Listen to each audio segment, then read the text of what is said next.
Good evening, everyone, and welcome to the City of Beaver Creek's Town Hall. I'm Katie Carrico. I'm the Communications Director for the City of Beaver Creek. And on behalf of our entire team, we of course want to thank you for spending your evening with us. We are grateful for your time and your interest in learning about your city. So this evening, we are excited to share a lot of important information with you, specifically about the city's finances. But before we begin, I do have a quick reminder about how you can take part in tonight's discussion. When you entered, you should have received a note card, and if you have a question during the presentation, we ask that you write it down on that card. At the end of our presentation, our staff will collect all of the cards and try to answer as many questions as possible. If you have questions, we do ask though that you keep your questions specific to city finances, as that is tonight's subject. If you do have questions on other topics, members of city staff and city council will be here tonight. They are here tonight in the crowd and would be happy to talk to you one-on-one. If you would like a staff member to follow up with you directly, please make sure to include your contact information on your card and we will follow up with you. If you did not receive a note card and would like one, please raise your hand now and one of our staff members will bring one to you. Only one person up here. All right, so with that, let's get started. It is my pleasure to introduce our Assistant City Manager, Monica Jones.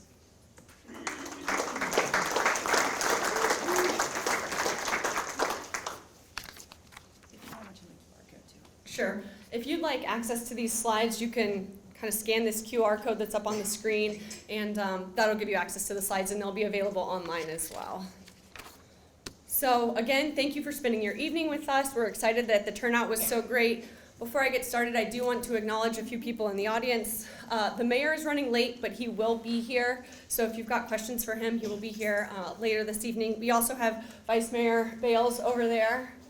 And then a number of the Beaver Creek council members, including Councilman Curran, sitting next to the Vice Mayor, and also Councilmember David Littoral.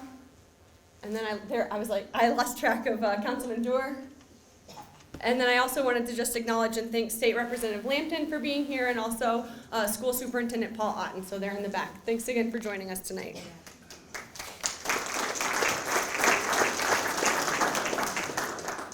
So in addition to myself and Katie, who you've already heard from, the City Manager Pete Landrum will be speaking tonight, as will the Finance Director David Graham. So before we get started, I've got a quick disclaimer about tonight's presentation, and the disclaimer covers all of the content and all of the speakers. And really, the emphasis is that this presentation is for educational purposes only. We are neither intending to advocate nor support or oppose any current or future levy or political agenda. Just wanted to make sure we covered that before we got started. So before we do finances, I will be covering just at a high level the city's history and then the services that we provide.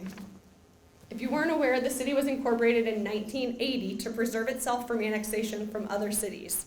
Otherwise, we could potentially be standing in Kettering or, in the golf course's case, Fairborn. Though the founders preferred not to become a city, they felt it was necessary and therefore structured the city's charter similar to the way townships are structured and operate. Am I going too fast? So you might ask, what's the difference between a city and a township? Well, for starters, township's the oldest form of government and has historically been more rural, whereas cities are more urban or suburban and have more dense populations. Townships operate purely under the Ohio Revised Code and only have the authority granted to them by state statute. A city is an incorporated municipality, and in Beaver Creek's case and many other cities' cases, operates as a charter form of government, where the charter dictates the requirements for city operations and allows for more control over the local affairs. There are two differences that have significant financial implications. The first is roads. So within a township, the county is responsible for maintaining all major thoroughfares running through the township, whereas within a city, the city is responsible for all roads except the federal highways. And then the other financial difference is the ability to levy taxes. Townships can only levy a property tax, whereas cities can levy an income tax in addition to property taxes. And this is a table that emphasizes and highlights that point. but includes other jurisdictions in Ohio. So the three primary taxing options available to municipalities in Ohio are sales tax, income tax, or property tax, and all three are statutorily authorized. So all local governments have the ability to levy a property tax, and you can see that in the far right column where there's the row of yeses or the column of yeses. But only the state and counties have the ability to levy a sales tax, and only municipalities and school districts can levy an income tax. So the fact that all local governments can levy property taxes results in competition for those local governments for the same property tax dollars. So how has the city changed since 1980? Well, you've learned that's when we were incorporated. And since then, the city's population has grown from approximately 31,600 to around 48,000 in 2024. This represents roughly a 52% increase in 44 years. This growth has spurred housing development, the creation of I-675, and establishment of retail and entertainment centers like the Green and the Mall at Fairfield Commons. Businesses like the Soin Medical Center, Dayton Children's, and Premier Health have also joined our community, and we've seen the expansion of Wright State University, in addition to the numerous contractors that support the base activity. So it's hard to talk about how Beavercreek's changed without mentioning Wright-Patterson Air Force Base. The base has also grown, doubling its workforce in roughly 20 years. There were approximately 19,000 employees in 2002, compared to about 38,000 in 2024. The base remains Ohio's largest single-site employer and attracts defense contractors, business headquarters, and high-tech companies to the area. It's estimated that an additional 81,000 jobs in the region support Wright-Patterson Air Force Base. So now we're going to look broadly at the services that the city provides to the community. It's important to note that not all cities provide the same services. For instance, some cities provide fire and EMS services, but Beavercreek Township actually provides that service for the residents of Beavercreek. But the city handles the emergency dispatch for both Beavercreek Police Department and fire and EMS. So different cities provide different services, which impacts the comparability of these cities, and that's important to note for later on in the presentation. All that being said, the city of Beavercreek offers various services to the community, including administrative functions like council, management, finance, human resources, and communications. We also have engineering for road design and infrastructure, and public services for street and landscape maintenance, as well as storm drainage and snow and ice removal. Additional services provided by the city include police and safety services, which include emergency dispatch, planning and development, which includes code enforcement, the Parks Division, which actually comprises parks maintenance, recreation programs, special events, the Beavercreek Senior Center, and the cemeteries. And then we own and operate the Beavercreek Golf Course, where we are tonight. So these city services are utilized daily by more than the 47,000 residents, 26,000 employees, and thousands of visitors and commuters that come to and through Beavercreek every day. And that kind of wraps up my portion. We're going to pivot quickly to the finances, and David Graham's going to actually start with city revenue. Thank you. So we're going to start, we're going to talk a little bit about the city's finances, starting with the revenue and our sources of revenue. We'll talk also about some of our expenditures and some revenue sources that are available to the city. So first thing that's kind of important to remember is that the governments tend to operate on a fund basis. So funds are created in order to ensure that monies are spent for those allowable purposes. So we receive a grant for a specific project that has to be separated so that we can show that those grant monies were only used for that purpose. Same thing goes with our property tax levies. We cannot use the police monies that voters have passed for a road project. So those are all segregated by separate funds. And so when we look at some of this, we'll be talking about those individual funds.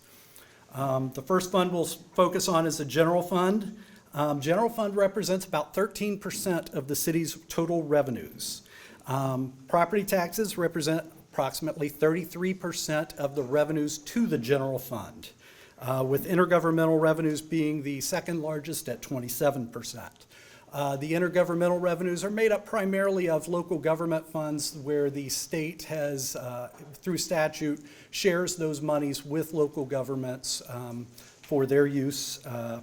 The other thing I will highlight here is that within miscellaneous revenue, it does look like a large number. Historically, we have kept interest income in miscellaneous. This is important because miscellaneous, interest income is very dependent on interest rates. If you were to go back to 2022, interest income in that year was less than $32,000. Last year, it was over $1 million. So you can see interest rates play a big part, but not necessarily something we can rely on as a city.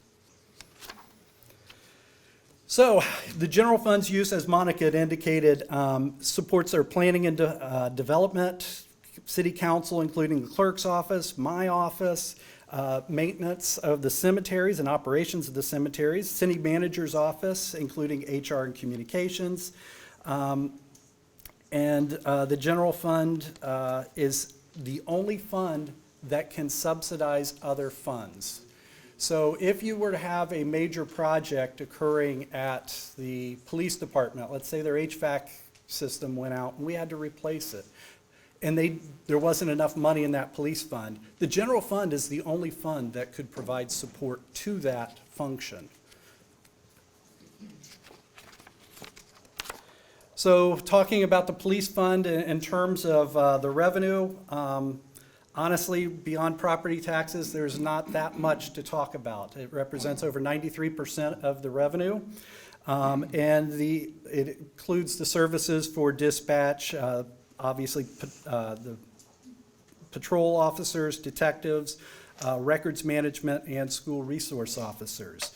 The important thing here in the police fund is that over 75% of the money is spent on salaries and benefits. There's not a significant amount of capital or anything like that. So if the police fund were to be in a situation where they were unable to raise or generate the money needed to operate, those would hit services directly, the services that they provide to you every day. Street fund is a little unique in that there are actually 5 different revenue sources or 5 different funds that are restricted. For ease of the slide, we combined them all into one slide. They're kind of used interactively, even though they have restricted sources.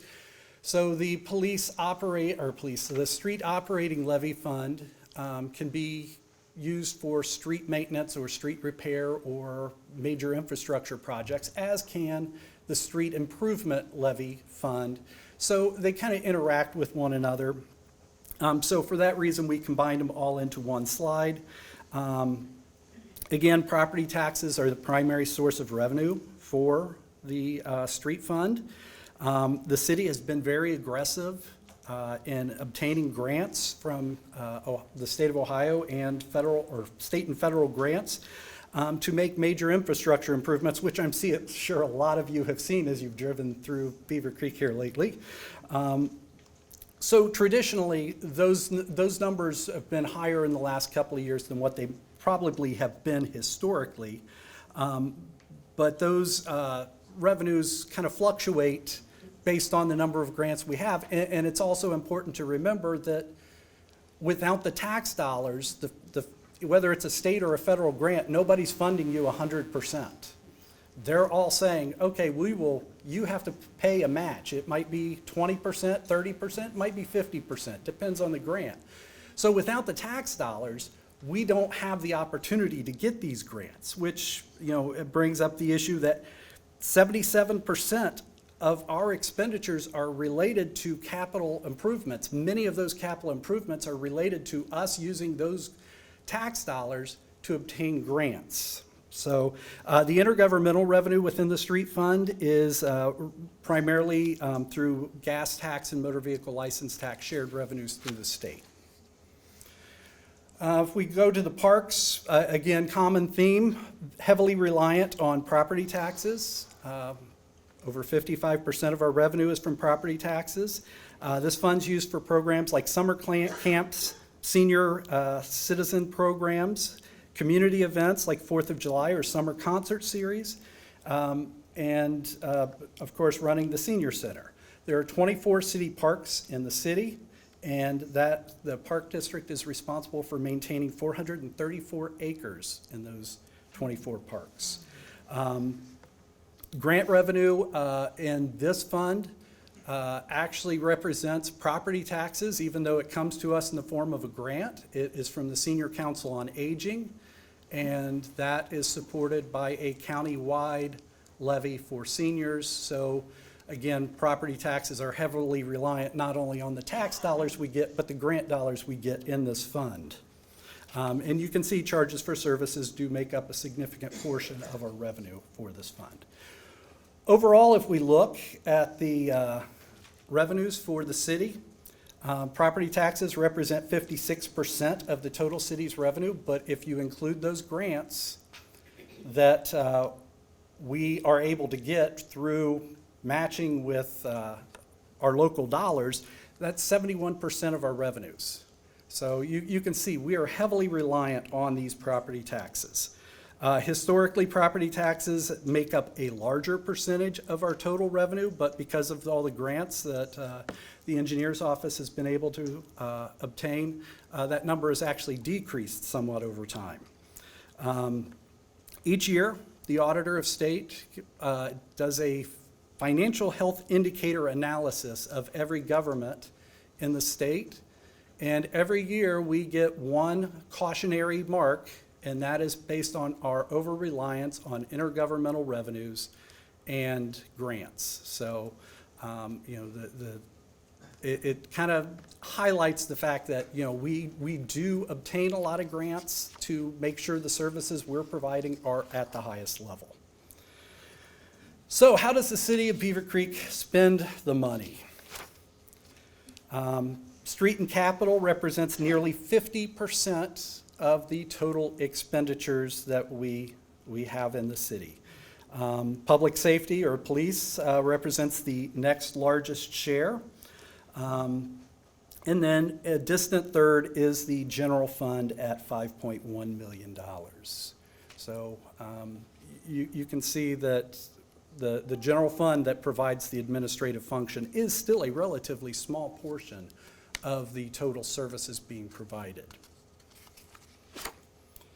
So in terms of spending categories, like most service organizations, wages and benefits make up the biggest chunk of the city's budget, $20.6 million, or roughly 38%. Capital expenditures come in next at $19.2 million. Again, all the large road projects that we have going on through grant monies. Contractual costs, this includes a number of contract expenditures for like road resurfacing would be included in that. It would also include our insurance and attorneys and things like that. So actually, can you go back one slide real quick, Pete? I apologize. $2.8 million in debt service, but we're going to talk a little bit about debt. So now we can go forward. Of that $2.8 million, only roughly $2,000 of that is related to debt that the city has the responsibility for the debt. We have a lot of debt where we have pass-through money, whether it's in the form of special assessments or PACE agreements. So these are all, these are things where we are simply the conduit. The county auditor collects the money, sends it to us, and we have to send it to the trustee of that debt. Of our own personal debt, we are limited to the Lefino Plaza GO bond, which will mature in 2037, and the golf course judgment bond that will mature in 2028. So we talked a lot about how we are reliant on personnel, or how our personnel expenditures are our largest category. You can see we have 153 full-time employees and 18 part-time employees. This number over the summer generally goes over 200 with the summer help for whether it's the golf course, the parks, for their summer camps. The road department, everybody's looking for that summer help to get all the extra work done. So that usually brings us up over the 200 number during those summer months. Beaver Creek's budget process, so the starts in July with the approval of the tax budget, but that is a very rough start. Soon after the tax budget, we have a council management strategy session, which is a public meeting. And council provides us feedback on what their priorities are for not only the upcoming year, but we provide forecasts for future years and what adjustments need to be made to that budget so that we can address their concerns and the needs that they envision. After the strategy session, council strategy session, department heads kind of get their walking orders. We revise our budget to make sure they align with the wishes of council. And we present that budget to the city manager, who does a thorough, very thorough job of reviewing that budget. And once we have the budget, what we feel like is finalized, we once again present it to council in its final form. That's done in November. And in November, there are 2 public hearings. During those public hearings, public input is welcome. Council input is welcome. And final adjustments are made after those meetings to the budget so that we can get it to council in December for their final approval for our budget for the following year. Now, that's not to say we aren't managing the budget throughout the year. That's something that we are constantly doing. You know, even though the final budget was approved in December for the following year, every month, minimal every month, we're going through and looking at how we stand relative to that budget and presenting council with budget adjustments as they're needed for unforeseen items. So where can you get more information about the city's finances? beavercreekohio.gov/finance. We have our annual financial reports out there. We have our budgets out there. We have monthly financial reports, or quarterly financial reports, out there. There's a wealth of information about the city's finances that I encourage you to go and look through. So we also talked about how reliant we are on property taxes. So it's kind of important that we maybe get a little bit of an understanding of what a property tax is or how it works. So property tax is the oldest tax in Ohio. And while getting into the weeds is very confusing, if you think about it in its simplest form, it's not that hard. It's value times rate. Now, it's government. We can't keep things too simple. So the value that we use is the assessed value. So every 3 years, the county auditor is responsible for appraising every property in the county, and he assigns an appraised value to that. The tax isn't actually, or the tax rate isn't applied to that appraised value, it's applied to the assessed value, which it doesn't matter where you are in the state of Ohio, is equal to 35% of the appraised value. The other piece, the tax rate, is expressed in mills. A mill is equal to $1 of tax for every $1,000 of assessed value. So it means 1 mill equals 0.001, 1 divided by 1,000. So when you calculate your property taxes, and don't worry if you don't like the math, because the answer to this question is going to be the same wherever you are in Ohio, okay? So if you take that appraised value, say, I want to know what a 1 mill levy would cost me per $100,000 of value. You take that $100,000 times 35% gives you $35,000. Multiply it by a mill or by 0.001, and the answer is $35. That is good anywhere in the state of Ohio. That's the simplicity of it. One of the questions we get is, why do you use a $100,000 home? How many $100,000 homes do you think exist in Beavercreek? Well, it's not that we think there's a lot of $100,000 homes, it's that the math is easy. If you live in a $350,000 home, you take that answer for $100,000 and multiply it by 3.5. You know, it's the easy way of getting the math without having to calculate each individual tax bill. So just as another example, a 2 mill levy on a $300,000 home, So we know 1 mil costs 35, so that means 2 mils cost 70, times 3 means it's cost you $210 a year in taxes. So here's where we will get a little bit in the weeds.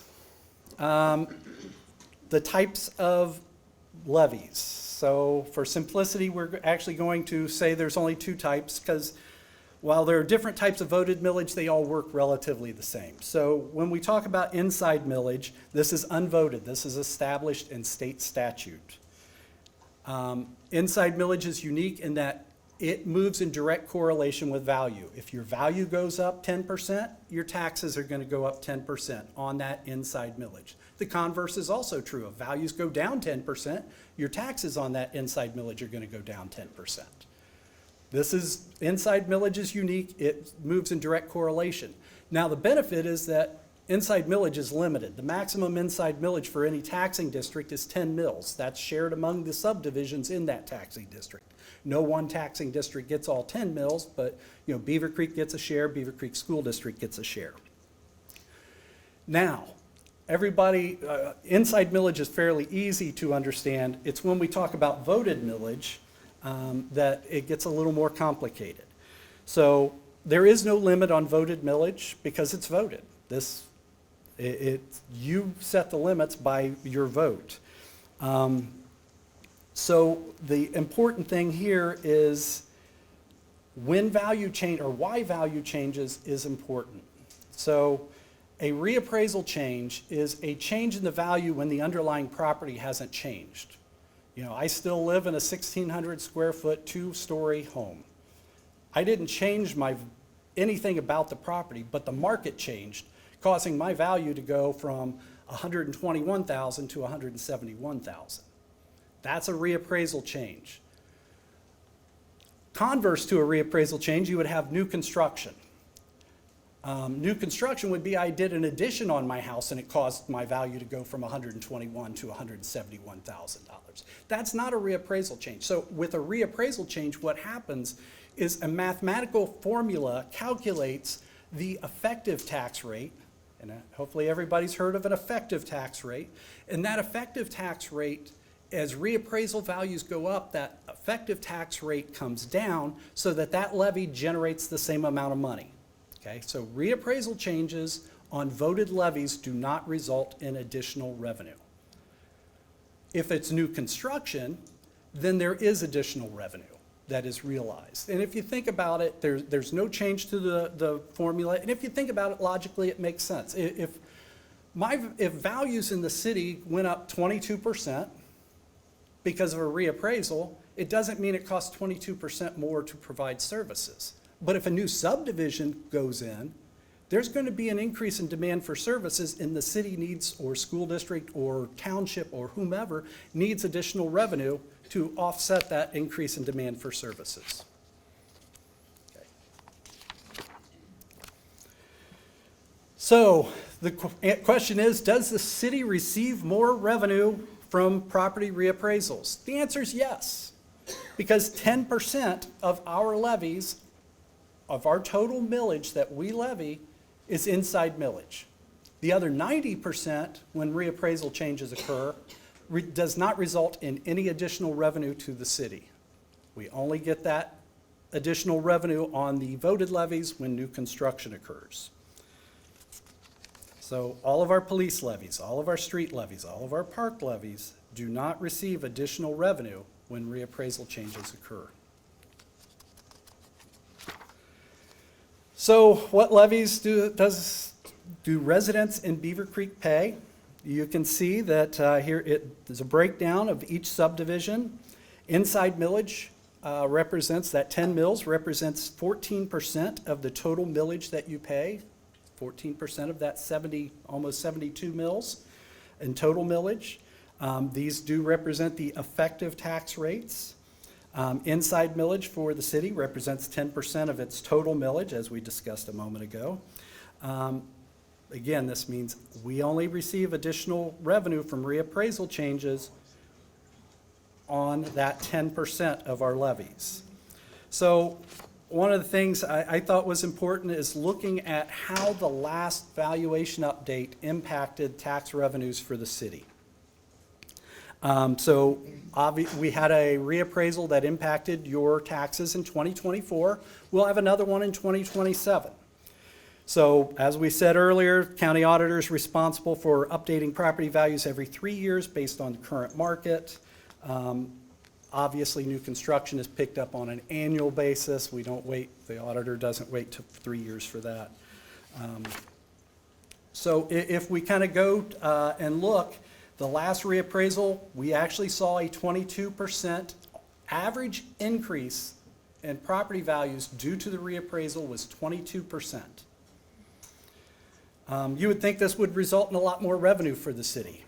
But as you can see, inside millage got that increase of that 22%, but overall, that resulted in a 1.9% increase in the revenue that the city received. There was also a 1.9% increase in values because of new construction. So overall, we had a 24% increase in our values from what you paid in 23 to what you paid in 24, and the city received a little less than 4% more revenue. And remember, that reappraisal only occurs once every 3 years. So it's not like this is oh, you guys get 4% every year. No, that's not the case. And the next slide will kind of highlight, this is what happened from 2024 to 2025, is new construction amounted to less than 1%. And the city received an additional $177,000 in tax dollars from that new construction change. There was no reappraisal change that caused any a change in our revenue. It was only that new construction. Now, if I'm you, my question is, okay, why do my taxes keep increasing? So additional levies are approved by the voters. That's one reason. Revenue increases on inside millage during reappraisal changes, that's a real thing. But like I said, 14% of your levies, not of the cities, but of your total levy is inside millage. So that's a relatively small percent. The other issue is the 20 mil floor. We certainly do not have time to go, that's an hour and a half presentation in and of itself to understand the 20 mil floor, but know that it acts as an area where the rate cannot go below a certain level. And 20 mils for a school district, 2 mils for a vocational school district. So when values are increasing, and I told you that effective rate goes down, it can only go down so far. It can't go below that floor. So those are the primary reasons you continue to see taxes increase. Levy cycles, they're an important concept for governments because that's how, if you're the city of Beavercreek and you're operating purely on property tax levies, you have to have a levy cycle. A levy cycle is basically your financial plan for the life of that levy. How are you going to make that money last for the period of time that you intend it to last? So, as we've said a number of times, new construction changes amount to about 1% to 2% per year. So even a 3% inflationary increase puts you behind that levy, and that's not including the increase in demand for services that new construction may have caused. So historically, Beavercreek has used a 5-year levy model or levy cycle. Why do we choose 5 years? Longer levy cycles result in less accurate projections. Shorter levy cycles give you greater flexibility to adapt to changes. There's a bill in the House right now that would require the employer share of pension payments to increase. Well, if we did this 10 years out, how much shorter would we have to make that levy cycle because we didn't plan for that when we passed the last police levy. And then also it allows the ask for a levy to be much smaller. So the last levy that the police department sought was a 1.8 mil levy, and that included 5 additional officers to put on the streets. 1.8 mils, as we discussed or went through earlier, would cost you $63 per $100,000 of appraised value. So if we went with a 10-year levy, we would probably have a much larger ask at the front end and back end of that levy, because you would have 10 years worth of inflation that you would have to calculate. You would have 10 years worth of capital needs that you would have to project. The 5-year cycle allows us to be more accurate in those projections. So the next slide is, I just think it's a great example of what a levy cycle looks like. So this was the 1.8 mil police levy. It started in 2024. And you can see in the first year, we generated more revenue than what we needed. And as you go on, now in this case, normally it's the first 2 years that happens, but because we had 5 additional police officers being added, it kind of leveled out a little sooner. But you can see towards the end of the cycle, that distance between your expenditures exceeding your revenue grows, and more obvious is that bottom line where we see the cash balance taking a nosedive. Now, the City Council has a policy of maintaining a 20% carryover balance in all of its operating funds. That 20%, you know, I don't know if you think it seems excessive, but if you think about it, we get the major influx of our money twice a year. In March, when we get our first half property tax settlement from the county, and then in August, when we get our second half property tax settlement. So if you figure in March, we're sitting at 25% of the year being over. We need that cash balance to carry over. So if we look at what the future, the future levy cycles, or what the levy cycles look like right now, you can see that both in police and streets, we will be hitting the 5-year mark on our 5-year levy cycles. So normally that would mean we would seek a levy, like for the police levy, we would be seeking a levy in 27 so that we made sure we had collection in that 29 period. Possibly 28, 28 to collect in 29 if we did it immediately, You can also see the numbers in red indicate these are when we're going to be outside of the cycle. You can see that in 2026, Parks is in year 7 of the levy cycle, and then the street capital is going to be in year 12. Again, you know, I've heard our city engineer talk many times about our goal is to resurface 14 miles of roads a year. Well, when that levy was first passed, he may have been able to do that. But with the cost of the materials he needs and the labor he needs and the contractors, he can't get 14 miles anymore. So let's talk about where your tax dollars go. So the city of Beavercreek receives 19 cents of every tax dollar you pay. So how many thought that's a little higher than what they thought it would be? Anybody think it was lower than what okay, I see some nod. So, so for those of you who didn't answer, I guess you thought it was just right. So, you know, it obviously, you know, we do not get the lion's share of property taxes, and you can see the school districts get the lion's share. This is typical everywhere in the state of Ohio. It's not the Beavercreek School District. This is the primary way we fund schools in the state of Ohio is through property taxes. So everywhere you go, they're probably going to be around this same percentage. So where does our 19 cents that the city gets go? 8%, roughly 8% goes to the general fund, 5%, 6% to the parks. You can see police is the largest winner of the revenue, or gets the most of the property tax dollars, and followed closely by streets when you combine streets and street capital. Again, interesting that parks and the administrative functions combined make up less than 15% of the tax dollars. The remaining tax dollars, county gets 2.5 mils in inside millage that goes to their general fund, and they also have a number of voted levies for human service functions like developmental disabilities, children's services. They have a park district levy, library, et cetera. Township, the majority of the money, your tax dollars that go to the township go to fire and EMS, but they do also have 0.5 mils of inside millage that goes to the general fund.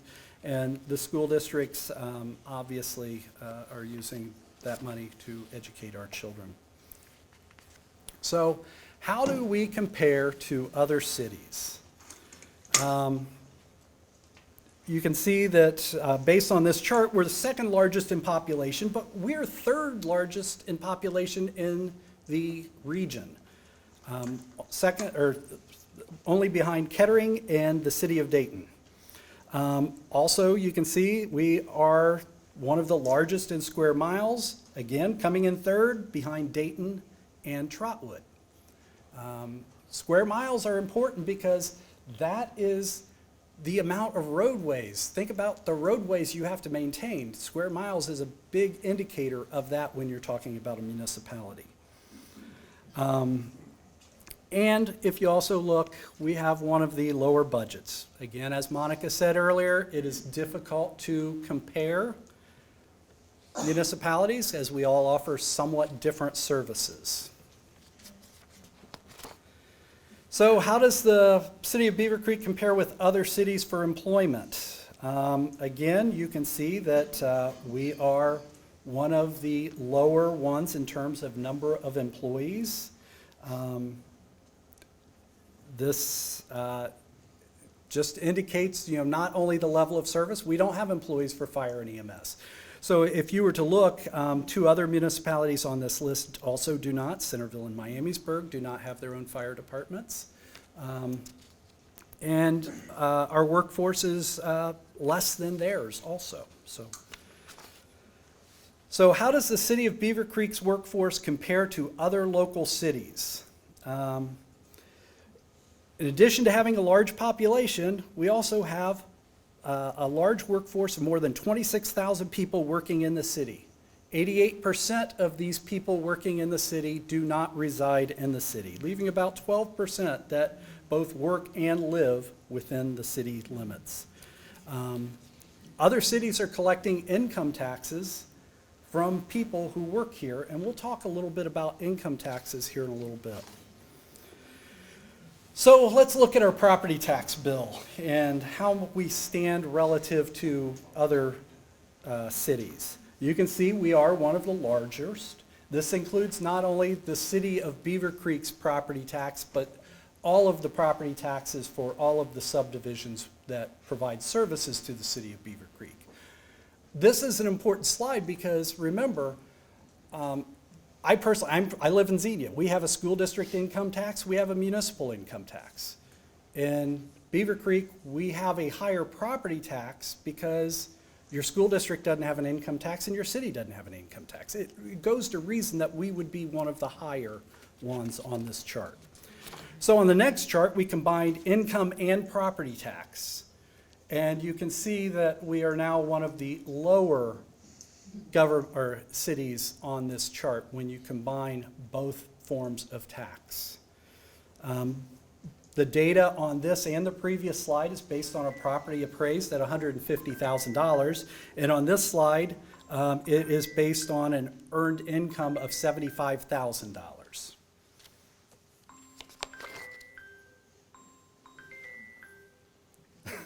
It's not my phone.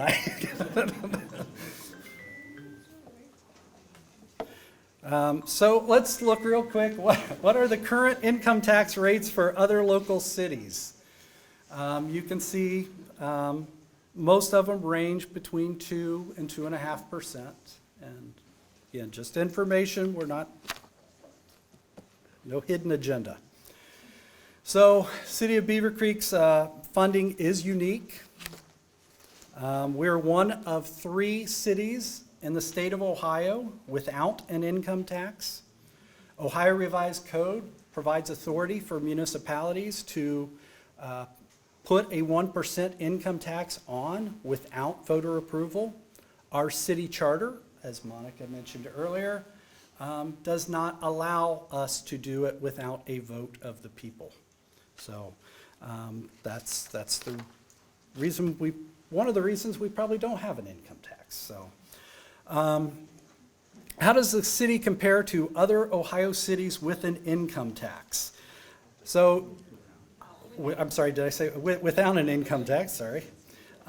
You can see there's really no comparison. I can go through the numbers, but clearly Beavercreek is far and away larger in every measurable sense than the city of Bellbrook and the city of Cortland.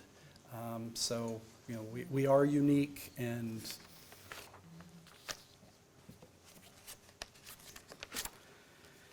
so now we're going to talk a little bit about income tax.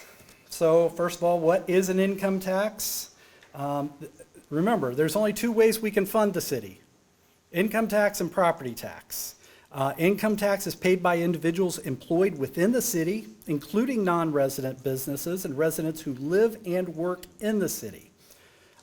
This represents, again, about 12% of our population are those individuals who both work and live in our city.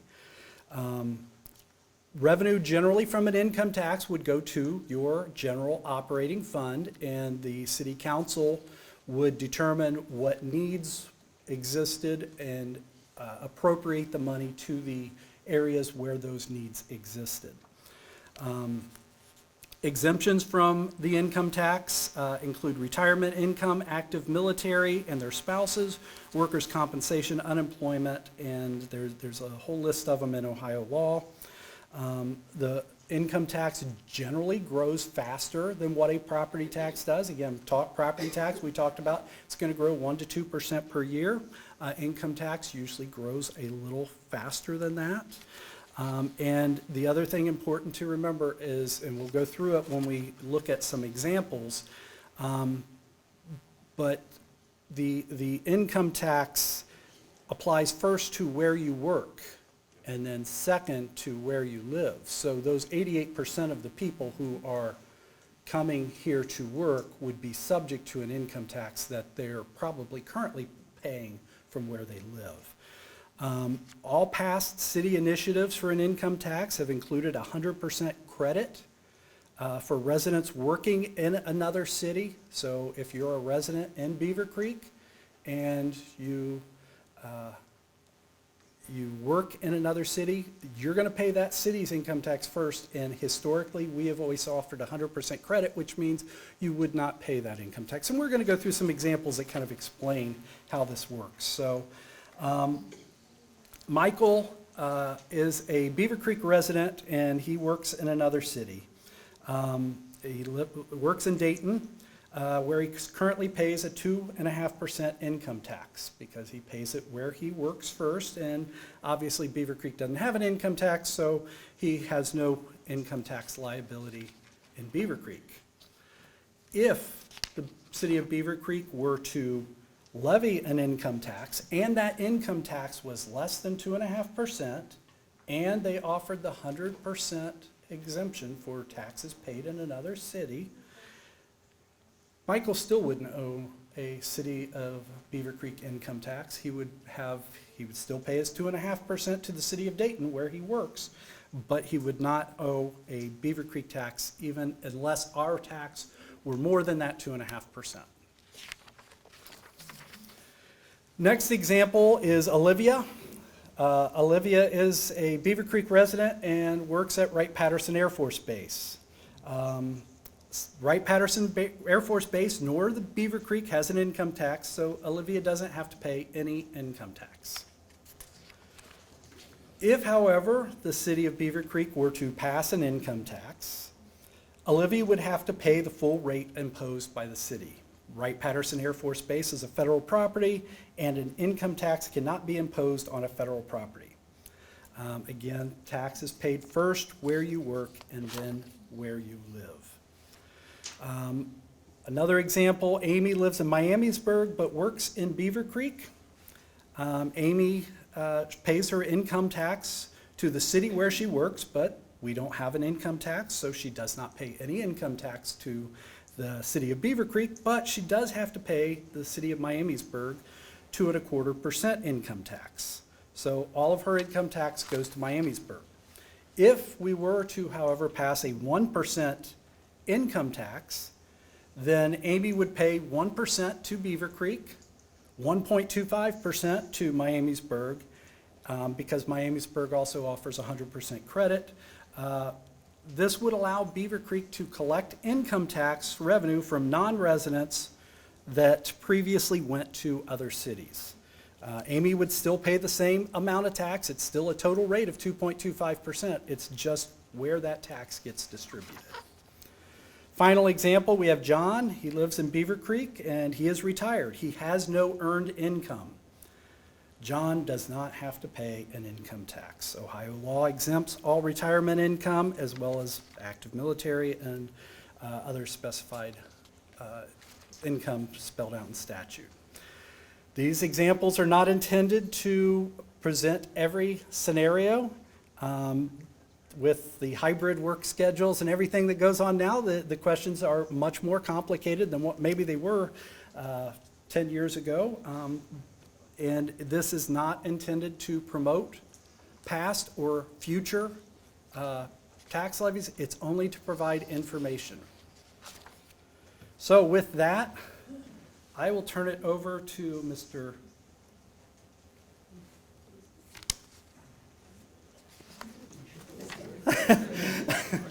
I'm going to say, I can keep going. I might need a drink, but Mr. Lander will go through revenue diversification. All right, good evening, everyone. Thank you for attending and your interest. So revenue diversification, at this point, some of you might have glassed over eyes and everything. We definitely understand that. Revenue diversification has been a long-standing goal of City Council. In fact, it's one of the 7 strategic priorities of our City Council. As a result of Council has authorized a study to evaluate the finances of the City of Beavercreek. And the following slides are based on a preliminary presentation of the results of that study. So revenue diversification, again, has been long-standing. So we did a study with Miami University that was authorized.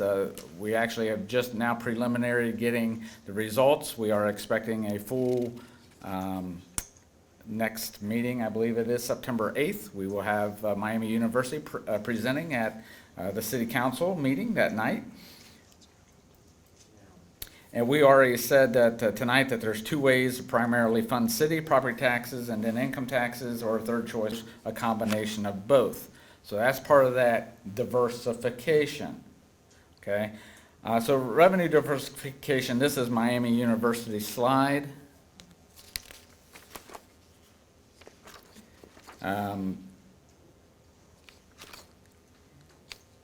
So some of the definitions from this slide, we will let these slides, these were prepared by Miami University, so they kind of speak for themselves. Our current revenue have strong reliance on property tax. You've heard that from David, and that one source is over half of our funding. When you account for grants as well, which usually require a cash match to satisfy the property tax revenue, that percentage then goes up over 71%. So it's a huge percentage of our total revenue. This is supported by the Outer States physical health indicators that you guys heard earlier from David about the cautionary outlook on dependence of grants. This next slide indicates that diversification would provide economic stability for the city of Beavercreek. Diversification of our revenue would benefit the overall physical health of the city and would allow the city to be more responsive to normal changes in the business cycle. Again, these are Miami University slides. There is no indication that eliminating one form of reliance with another is the solution, rather that a combination of the 2 revenue sources provides a balanced approach and may offer a fairer and more responsive revenue structure. So in their conclusion, Miami University, again, tune in or come to City Council on September 8th to hear this. No tax system is perfect, but diversification allows government to play off the strengths and weaknesses of both multiples taxing systems. That's why we presented both property taxes and income taxes, the pros, the cons, the strengths, the weaknesses of both. They both have faults, benefits of each. Income taxes allow the inflationary growth as individual incomes increase, but they're subject to the market conditions, meaning during recessionary times, revenues may decrease. Diversification not only provides a diversification of sources of revenue, but provides diversification of those paying the tax. So an income tax would increase the tax base in which would consider income earned within the city in addition to those who own property within the city. So for the first time, if an income tax would be imposed in the city of Beavercreek, you would have non-residents paying for city services. Based on the modeling prepared by Miami University, a 1% income tax, they'll go through it on September 8th, but they have all these calculations, U.S. Census data, acknowledging that if we called up city of Centerville, city of Kettering, any of those would be able to tell you what 1% generate. Why? Because they collect it already. They know their numbers. We've never collected it, so we don't know. Employers will not give you their payroll data and all that unless you have an income tax to start collecting it. So with that, they estimated 1% would bring in a range. Now this is a full collection, meaning 100%. I will say you probably never get to 100% collections. I talked to like City of Xenia, they're at 75% collection. So when you see this, it's, you hope to get to the 90s. But anyway, 19.6 million to 20.2 million per year for about an average of 19.6% million at a full collection. Another thing to note, that's what a 1% would equal. But then if you take, they say first year of implementation of an income tax, you only collect about 60% of it. So you have to keep all that in mind if something like that was going to happen. Again, this is only for informational purposes only. Just want to keep everybody up to date. I will say this, that back in the 2020 and 2022, both of those income tax attempts that happened, the estimated revenue at 100% collection was 18 million. If you do about 3% a year, you get to about the $19.6 million. So we felt it was important to have a third party come in that knows more than us. But I'll give it to our former finance director. He tried to use census data and tried to do that, and come find out he was pretty right on course with the projection that he had back in 2020 and 2022. So that was reassuring, but now we have a third party that is independently verified the number. So financial challenges facing the city of Beavercreek. We face a number of financial challenges. Some of those are traditional for a city, like being heavily reliant on property taxes that provide little inflationary growth. As you heard, 1% to 2% for levies, 90% of our revenue, 90% of that property taxes is new construction growth only, 1% to 2%. And 2024 to 2025, you saw it was only 0.6%. With all that new construction going, yeah, there's a lot, right? You look around, the housing, the businesses, and it only moves the needle 0.6%. Yep. So it's incredible, because I would be sitting there right with you going, it's got to generate more than that. It just doesn't.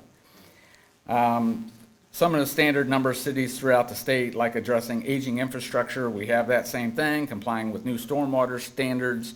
Other are newer and reflect affordability of owning a home and the impact of property taxes have on home ownership. I will say in October we will have an updated stormwater project that we had, a stormwater analysis. Last one was actually completed in 1983.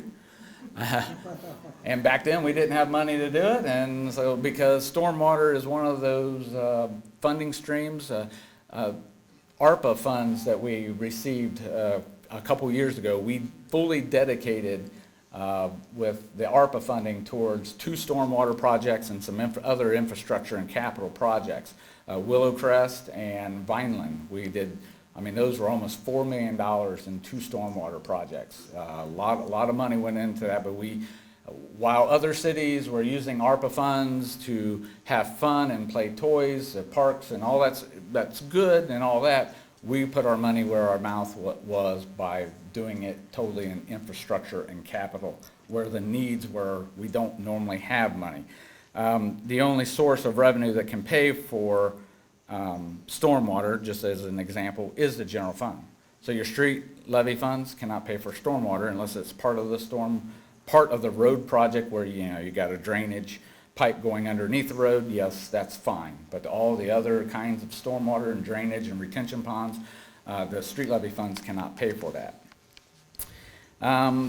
Next, the infrastructure needs, like we said, as a city, we are required to maintain not only major thoroughfares, but also every other road in the city, minus like I-675.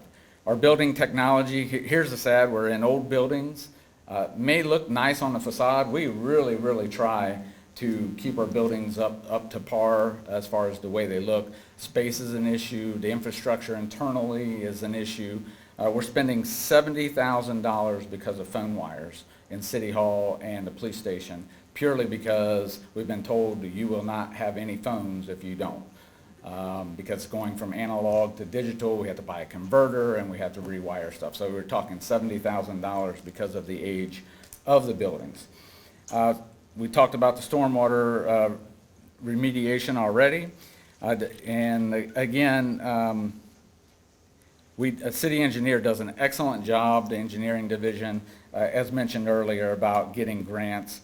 We've had millions and millions, over $100 of million of grants since 1997 that the city has been able to capture. And again, that is using those levy dollars to leverage those grant dollars. All right, public perception of property taxes. So we're going to talk about a couple things here. Voters have expressed their concerns with ever-growing property taxes by failing levies. Not just us, I'm just in general. Recently, a voter initiated constitutional amendment was proposed to eliminate all property taxes. While they did not acquire enough signatures for the November of this year, they're committed to getting an initiative on the ballot in 2026.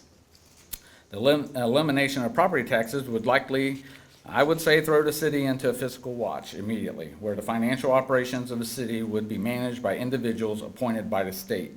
Losing over 71% of our total revenue would severely impact the city's ability to continue to provide essential services. You have to recall, too, the leftover revenue that is left, besides that, is mostly restricted funds, like the Ohio gas tax. I can't pay, those funds will not allow me to pay a salary. Those are strictly for that, so I wouldn't be able, and you saw the police fund the property tax accounts for over 90-some%. So it'd wipe out dispatch, police department, or street department. It would cripple the city as you know it. Public perception and property tax continued here. Voter fatigue, though, it's a real thing, especially in today's anti-property tax environment. Not only the city, but the township, the school district, the county all operate on levy cycles. This means voters will continue to see additional levies on the ballot, competing all for the same tax dollars. So Paul's here tonight. I don't know if there's a township representative. We usually used to, years ago, try to stay out of each other's way, but when, as far as being on the ballot, not being on the same time, because then we're competing for the same exact time. No, vote for me, no, vote for me, kind of mentality when people say, oh, there's a school levy and there's a city levy. Which one do I choose? More than likely, only one, right? But anyway, it's become, since we're always funded by property tax, it always became that we were always on the ballot for something because we were always having renewals, and since we heard clearly that the voters wanted property tax instead of income tax, so we always had to come back with property tax and property tax and property tax. And so we were always on there with the school and the township and the counties that all also are funded in the same manner. So here's a screenshot of the upcoming levy cycles. You got this is a list of levies that we would expect at least a renewal of an existing levy. If not, additional levy would be on the ballot. 13 levies from various subdivisions will likely appear on the ballot of Beavercreek residents in the next few years.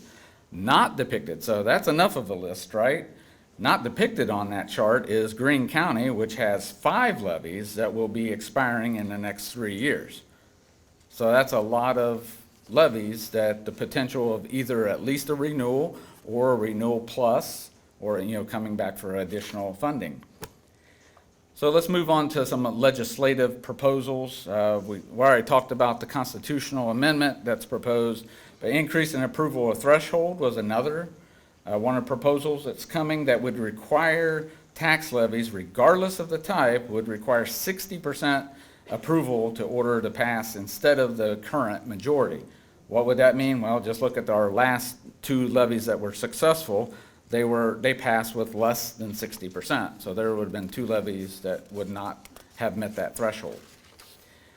Another is to eliminate inside millage. Now, David spoke about this, that the general fund is 33%. So 33%, it represents the general fund is the inside millage. And of course, general fund only represents about 10% of our total budget. So it would, by eliminating inside millage, it would really, the administrative needs, the human resources, city management, finance, all the supporting planning, development, code enforcement, maintenance of cemeteries, it would that offer flexibility that we address, like stormwater and sidewalks, that we try to use general funds to do, and a subsidy to other funds, like parks. Parks is subsidized $240,000 a year out of the park, out of the general fund to the parks. So further legislative proposals here. We talked earlier about levy cycles. This proposal could allow the County Budget Commission to reduce tax rates in years where there is no documented need for the levy. So you remember where at first you collect more than you need, and then about middle of the 5-year cycle, you break even, and then at the last year or so, you're deficit spending, and that's the 5-year cycle. Well, this issue that the Budget Commission only looks at the upcoming year. If you're at the year 1 of your thing, of course you're collecting more. That's part of the budget cycle.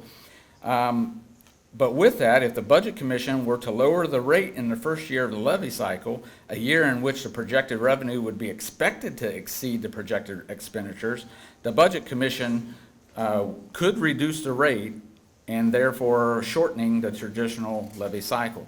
In other words, you might be the second year having to come back for additional levy and said, wait a minute, I just passed this. But then the Budget Commission would come in and wipe out part of the revenue, and then you'd be right back starting over again saying we need additional funding because the original levy was cut.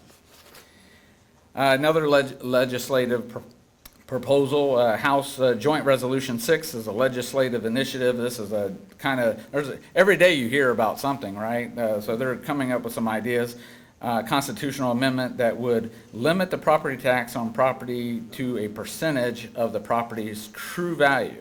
So the full financial impact of this hasn't been determined, but it would clearly be a result in a decrease of revenues, of course, to local governments. All right, so now this was, the next is about the governor's property tax reform working group. Has anybody seen the front page of Dayton Daily News today? This was the article.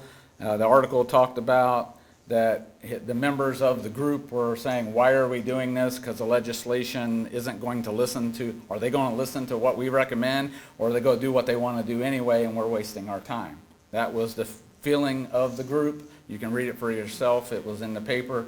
Hopefully I'm capturing that sentiment from them pretty accurately. So that's kind of like, are we just wasting our time or you know? So they've been told that basically, because they were like, do we come up with stuff that we think the legislation wants, or do we do what we feel, as many of them are auditors and things like that, do we come with what we think they should listen to us? Basically, they've been told, you do what you think that they should listen to you. Don't think what the legislature wants, but do as you guys think. You're the recommendation board. Now, of course, will legislators listen to them? As Paul Harvey used to say, you know, the rest of the story. We'll see, most of you get that here, right? My staff doesn't get that. I'm sorry. My staff doesn't get that. Yeah, Paul Harvey, rest of the story.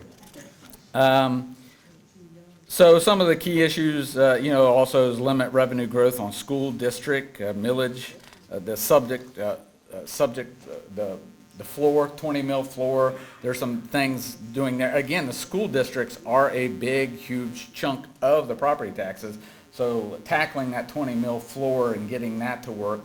Again, I could have David speak for another 2 hours just on that. Everybody knows David's former county auditor, right? He could talk us all to death, most knowledgeable man, I would say, most knowledgeable man in Greene County on property taxes. So if you ever have a question, feel free to ask. Another thing is expand homestead program for individuals on fixed incomes. Property tax deferral programs allowing qualified individuals to defer taxes until property is sold. Cap on valuation increases. There's a whole lot of that's being thrown out, and we are monitoring as closely as we can on how would that impact us? What would that do to us? How would we do? What would that mean to our revenue? No matter what you do, it's going to be a reduction in some way or another. If property taxes are cut, then it's going to impact us one way or the other. So it's just a matter of how much and what do we do from there. Now, Katie is going to tell you how residents can stay informed. So I do promise we are keeping our close eye on the legislature and what's going on.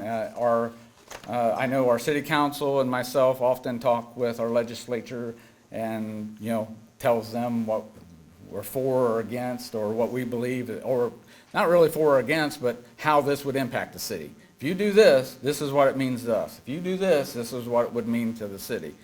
So they're very well aware of that. So right now I'll turn this over to Katie, who will help us stay informed. I promise we are almost done. Okay, so then we will get to your questions. We've covered a lot of information tonight, and we of course really appreciate you being here. As I go through these slides, if you have any questions, please jot them down on your note cards, and then once we're done, we'll come pick them up. So I also want to let you know that we will look through the cards. Please keep your questions to finances. Again, if you want us to contact you, please put your contact information on the card. And of course, we're here to talk to you one-on-one. City council members are here to talk to you one-on-one afterwards. So we will try to stay here as long as possible to make sure all of your questions are answered. So how can residents stay informed? Of course, you can stay informed by going to our website. That has all of our information. Try to work really hard to keep that up to date for all of our departments. That's beavercreekohio.gov. We have a city news section where you can go and get up-to-date information. You can also follow us on our social media platforms. We have Facebook, Instagram, Nextdoor, LinkedIn, and YouTube, where we post all of our meetings. The Beavercreek In Touch, that's a quarterly newsletter that we do that's mailed to every single household in the city and the township. And we also do a bi-weekly newsletter, which we just started last year. It's filled with the latest news and events and recreation programs. That's through email. It comes out on the 1st and 15th of every month. So if you are not registered for that, I highly recommend it. We cover all of the things happening in that month, and it's a great one place you can go to get all the information about your city. How else can residents stay informed? We have actually a cable access channel. It's channel 5 on Spectrum and channel 99 on AT&T Uverse. We live stream all of our meetings on that channel. We also live stream our meetings on our website, and then we record them and post them on YouTube. So there are several ways that you can view and watch our meetings. We value your input. So throughout the year, we conduct surveys using a program called Flash Vote. If you are not signed up for it, I highly recommend you sign up for it. That's when we do surveys on different departments and divisions to get resident feedback. Finally, all of this information that I just shared with you is on one webpage. It's beavercreekohio.gov/stay connected. So you can go there, You can see everything I just talked about, and you can sign up and determine what you would like to receive alerts about. So there are several ways to get information about the city. Another thing I'd like to share with you is our Citizens Academy. And I see several Citizens Academy participants here in the crowd. So hopefully they will talk good about the program, but we get a lot of great feedback about it. It's an 8-week program that offers behind-the-scenes access to city programs and services. Each class focuses on a different department or division. It's free. It's available to all city residents. We actually have residents from other cities trying to sign up for it because their city doesn't offer it. So highly recommend taking care of this, signing up for this program. It's actually currently underway. We offer it in the fall. 30 participants due to minimum or space limitations, but it's a really great program to really learn more about your city and talk one-on-one with our staff members. And I should say that we also advertise this through all of our communication channels that I mentioned, and that's at beavercreekohio.gov/stay-connected.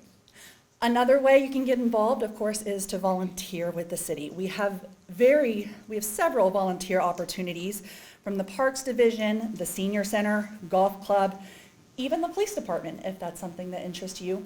Last year, our volunteers saved the city over $1 million. So they make a huge impact, and we really appreciate them. You can view the full list on our website. We have more information at beavercreekohio.gov/volunteer. You could also serve on a board or commission. That's something that a lot of our Citizens Academy participants now do. We've seen them there. Applications are open in the end of the year in December, and we advertise those on the communication channels that I mentioned. So there's several ways to also get involved in your city, and we would love for you to do that. As I mentioned, we really appreciate your feedback, so we have a survey. So we would love for you to take the survey. You can scan the QR code, or at the table that you entered, we have printouts and you can take it there. But we would appreciate your feedback and would like to hear from you. So we're gonna leave this slide up. If you had a question, please raise your note card and we'll come collect it. We're gonna take a little break, just like a couple minutes, okay? So don't go far. Okay, we have a lot of questions to get through, which is great. We're here to answer them, but let's get started, okay? So again, they're just kind of helping me word some of them, and I'm sorry, I'm having a hard time reading some of the handwriting, so please bear with me, I apologize.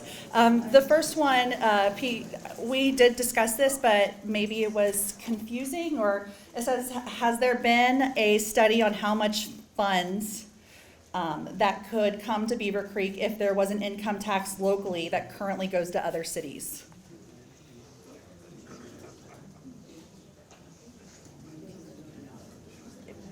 All right, so to recap the income tax, Miami University is saying about $19.6 million is 1%.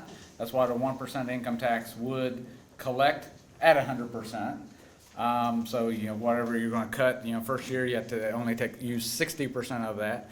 So yes, that would then, in essence, that $19.6 million at 100% collection that it's saying, that Miami University said, remember, that includes the model that Miami University used. That included people who live and work in Beavercreek, but then they also calculated that 88% of 25-some thousand people that don't live here but work here, and they calculated all that. Again, that's their scientific method. They had multiple ways of calculating all that. But so an income tax, that is the difference, is that it would not only come from some residents paying it, because some residents, remember, an income tax, some residents would not pay any extra.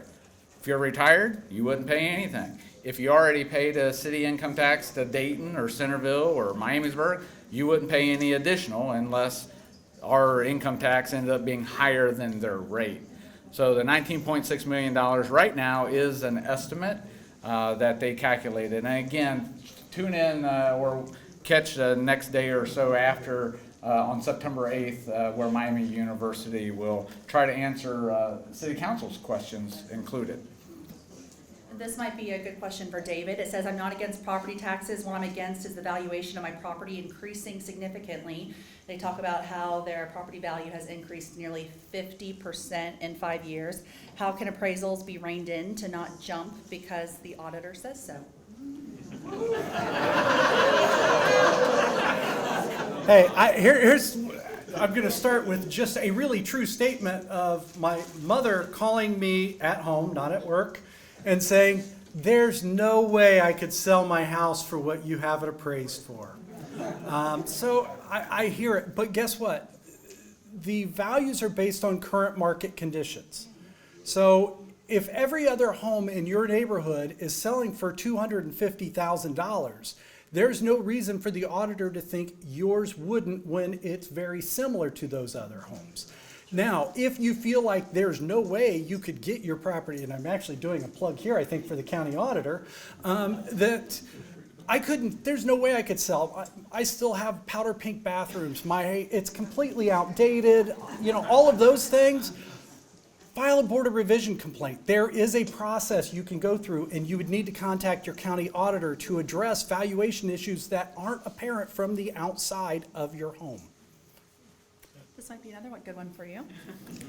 The very large percent increases due to the reevaluations, where did that money go and who got the windfall? So obviously, anybody who has inside millage, including the city of Beavercreek, got some of the money. Again, the 20 mil floor is one of those that the school district has 5.6 mils of the inside millage that exists within the city of Beavercreek right now. So obviously they got the majority of that increase from the inside millage, plus they have the 20 mil floor. So all of those voted general fund or current expense levies that they have, those rates could not roll back. Now, I don't want to make this very clear that I'm not bashing the schools.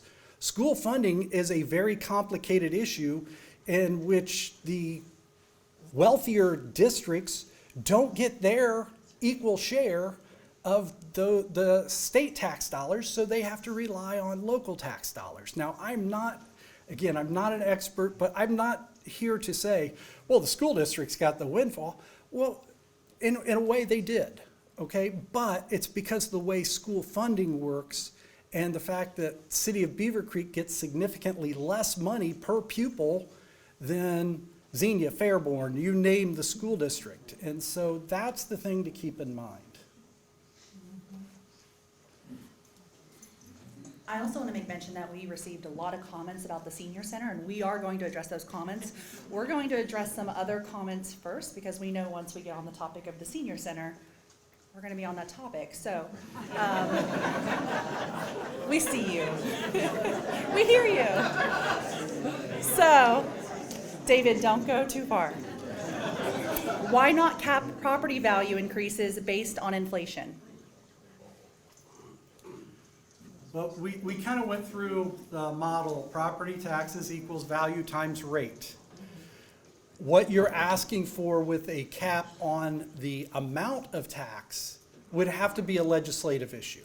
The city of Beavercreek, or even when I was county auditor, has no control over how those property taxes are dealt with. The auditor has a job to appraise the property. Tax rates are calculated through a mathematical formula approved by the voters in some cases.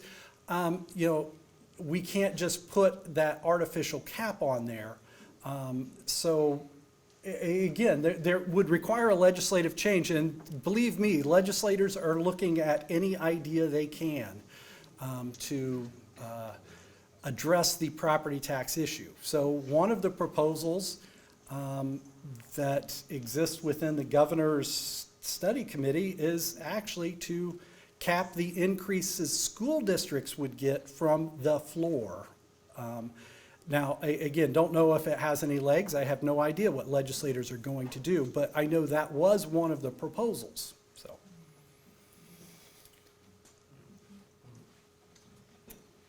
this question is, how reliable are Beavercreek's grants? Federal grants, state grants, are any federal grants being canceled?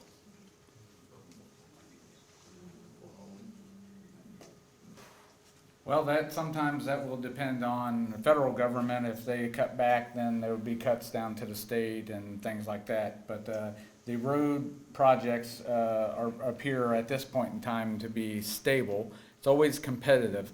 I'm glad that was kind of asked because I want to speak on to the grants, especially street grants. We apply through a whole process where our street department has to apply for the grants through Miami Valley Regional Planning Commission, and you get points and they're scored, not by us, but our engineers do an excellent job of knowing what projects can get funding. In other words, we could have the worst intersection in the world, and if the Miami Valley Regional Planning Commission, based on their criteria and the states and federal criteria, doesn't score that worst intersection in the world, it will not get grant funded.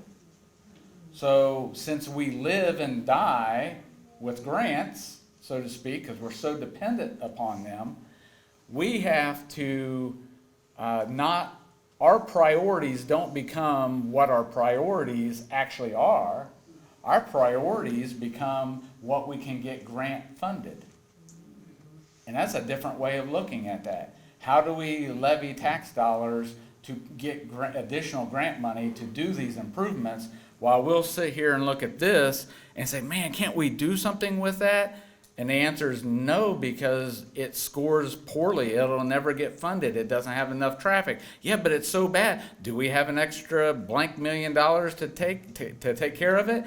No, that would take 2 years of our total street budget to fix the one road. And that's why, the tax dollars getting the grant money and the grants actually dictate what we can get become our priority.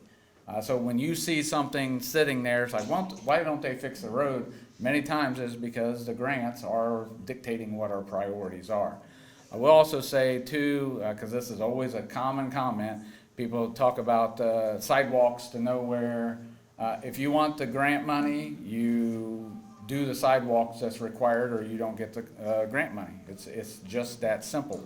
MVRPC and all that for cities are very dependent on wanting mobility, wanting people walkability, wanting all that kind of stuff. So that's why a lot of times you'll see a sidewalk and you're just like, well, then there's a gap in the sidewalk and there's nothing there. Our street levy, as far as the normal sidewalk, our street levy can't fund sidewalks. So you say, why don't you put in sidewalks? Because our street levy doesn't allow sidewalks. So only when we get grants that will pay for that, that we do a road construction project that the sidewalk and curb and gutter and all that's included. So that's a little bit about grants, but yes, we're heavily dependent upon it, and unfortunately, the grants become our priority of what we believe we can get funded. And like I said, $150 million of grant money and since 1997 is tremendous. You wouldn't have the infrastructure that we have without it. If you wanted to do another 15%, you can't imagine how much additional street levy money you would need to get to the level that we're being funded with the grant money. So that would be a lot more property taxes or another source of revenue that would have to take place of that 15% of grant funding that we receive. I don't think you're going to want to go far. How do the tax breaks we keep hearing are given to builders impact the city income? What amount could we gain by reducing/eliminating those breaks? So what if it means less building? It means reduced need for police, infrastructure, etc.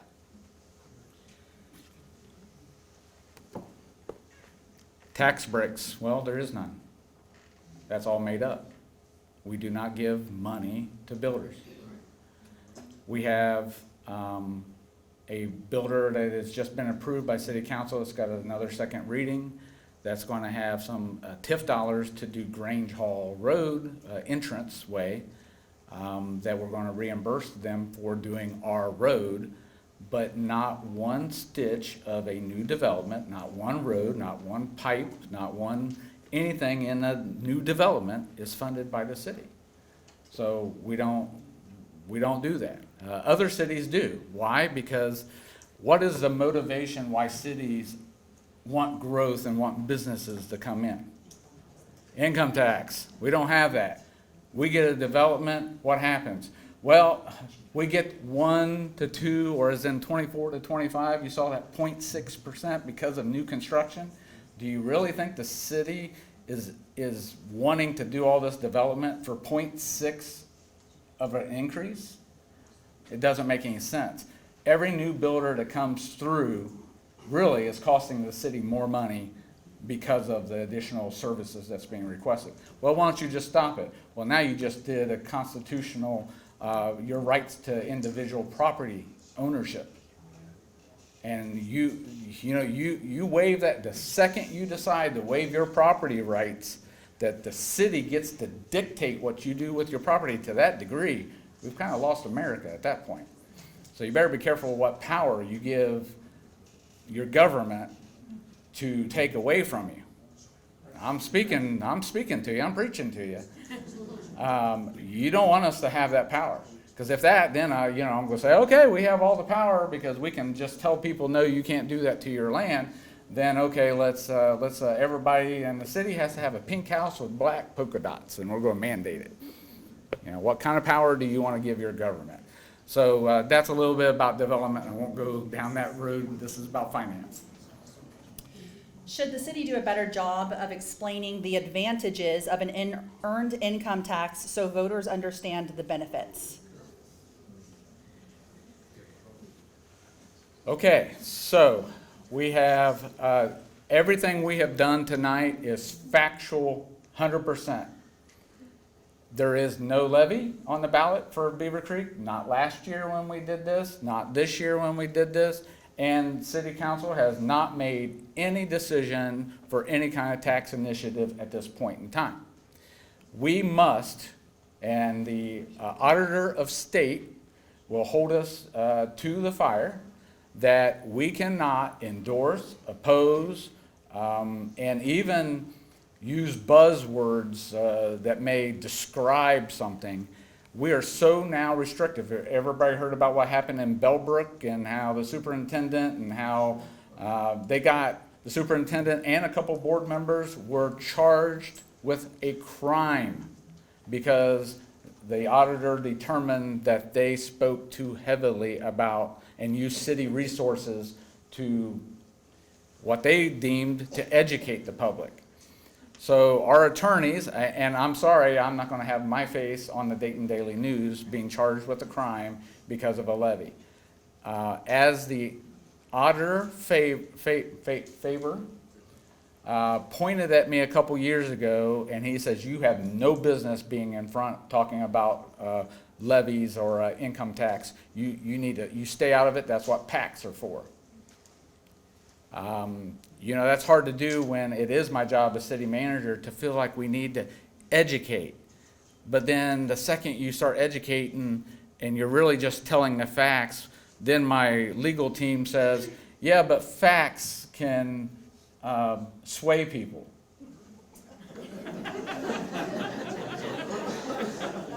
I was not allowed to say, we have nothing on the ballot, nothing, so this isn't for or against. But just give you an example, I was not allowed to use that 88% of non-residents work in Beavercreek.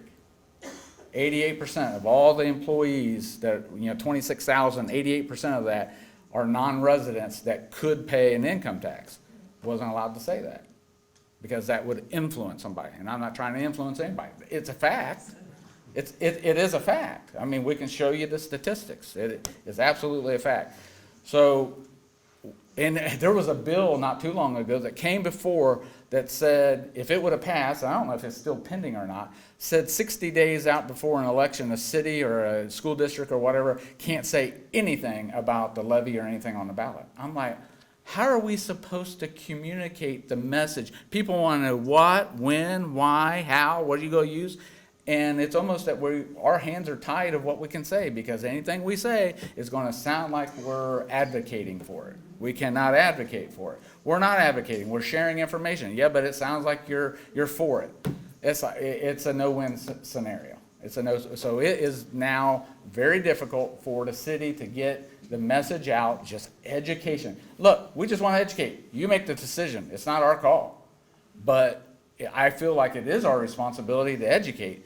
But, with that, the auditor looked at me and said, it's not your job, it's a pact. It's the residents of the community that have to lead the charge. I'm like, okay. So that answers, hopefully that helps.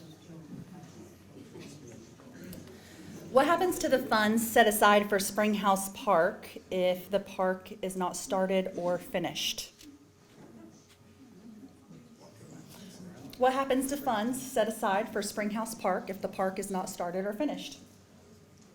I don't know what funds that are set aside. Well, There's no funds set aside for the park because that's why it's sitting vacant like it is. We do have a $1 million grant that was no cash match, yay! $1 million without cash match that we are going to be working on the corner of Patterson and Grange Hall that will have a more or less a driveway, parking lot, and a playground. And helped us with the design of the corner as well. Guys, $1 million, I know it sounds like a lot of money. You start infrastructure and pipes and asphalt.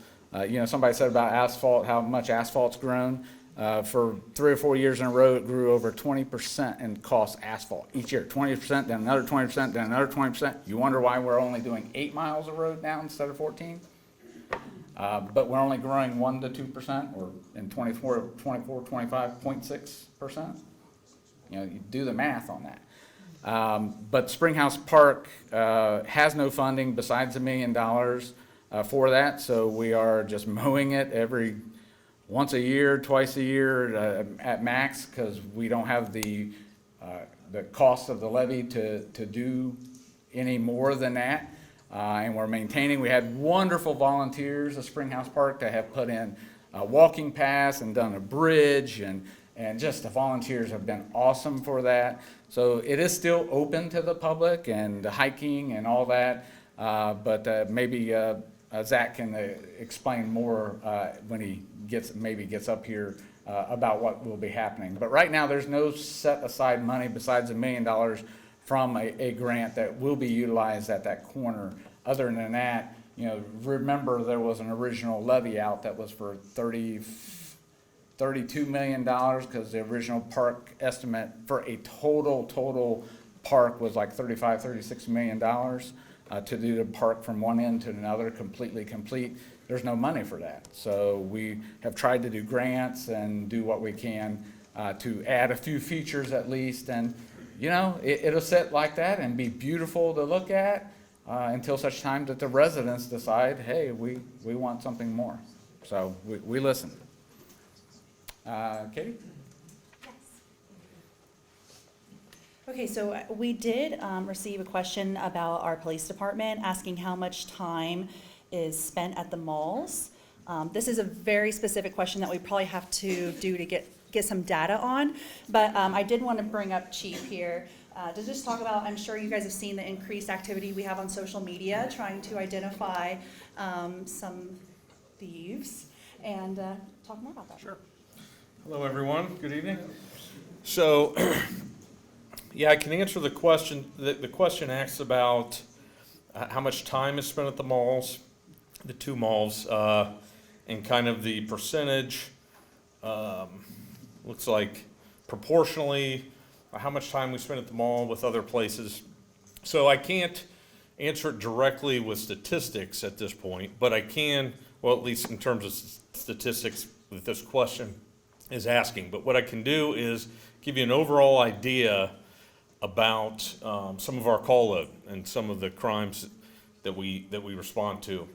So property crimes is obviously the biggest type of crime that we have in Beavercreek, and that's related to our business districts, how much retail we have, and thefts are by far the highest type of crime that we deal with. For example, I think the most recent statistic from last year was over 900 theft cases, for example. The next highest crime, maybe 150 theft cases. So in terms of the amount of time, obviously we're dealing a lot with the malls and the retail areas and addressing and thefts. Now, with that said, we've also utilized social media a lot more to help us in those investigations and utilizing citizen assistance to try to help solve these crimes. So, we've identified roughly 60% of the suspects that we put on Facebook and on social media from citizens calling in and giving us tips about that. Along with that, we have, I will say with the amount of thefts that we've had, right now we're on pace for less than 800 thefts total for all of 2025. We've only seen less than 800 thefts twice since the year 2000. And that was during COVID. 2021 and 2022, we were under 800. So right now, we're on pace for under 800. So there's a couple reasons that I can point to for that. There's probably several reasons, but one is the use of social media. So we don't have any more thefts than what we've had in the past. We're just using that as a tool, and it's actually, I think, acting as a deterrent, because as a criminal coming into Beavercreek, you know that if you come in and shoplift, there's a good chance you're going to be posted on Facebook. So I think that has helped to deter some people. Also, the fact that our staffing now, and thanks to the levy that was passed by the community in 2023, we are at our full staffing. So we have 53 sworn officers. We're going to swear in another officer. He was actually sworn in on Monday. So that's 54, and then we have one in the academy. So that gives us our 55, our full staffing. So because of those extra officers that we have, it's also giving us the ability to patrol more in the different areas, and especially around the business districts, which is more visibility, which also acts as a deterrent. So all of this stuff working together seems like Beavercreek's out of control with crime and shoplifting, but it's actually better than it's been basically in the last 25 years. So all of that is due to, our responses. Now, the amount of time that we spend at the malls and handling those shopliftings, we're still able to, and with our staffing, we're still able to address any citizen complaint that comes in, any other issue that we have to address throughout the city. Our response times are still, we can get to a call within 1 minute regardless of what the call is. So we're patrolling everywhere, and the way our districts are set up and the staffing that we have plenty of officers to deal with anything that goes on, even though we are spending time dealing with the thefts. Hopefully that makes sense. Thank you, Chief. So we are now going to get to questions about the senior center. Then we did receive some questions about the TIF, and we will also answer those. So we're going to talk about the senior center right now. So the first question we have here is what is the shortfall for the senior center, the funding shortfall for the senior center?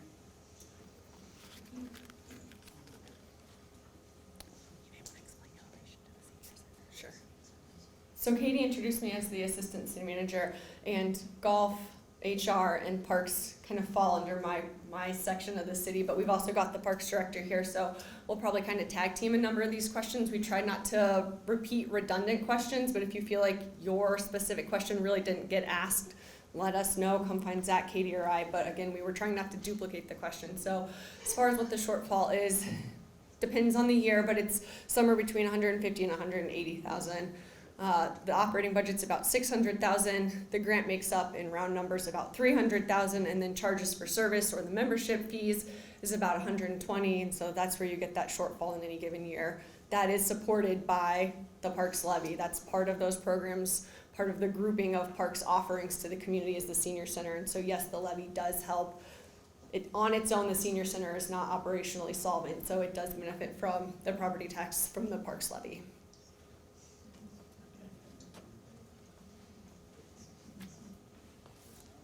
The next question is, how much money will be saved by closing the senior center early on Saturday, and what is included in your calculation? Thank you. Yeah, so as we looked at the cost savings with the reduction in the senior center hours, the primary cost savings is in the employment costs. So for that part-time employee with wages and payroll taxes, We anticipate that being between $20,000 and $22,000 in 2026.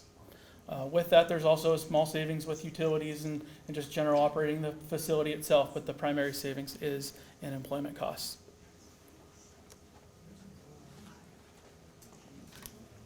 If the senior center has increased by 60% in membership with no increase in the 3.5 employees, we use pay to play and receive $250,000 in grants.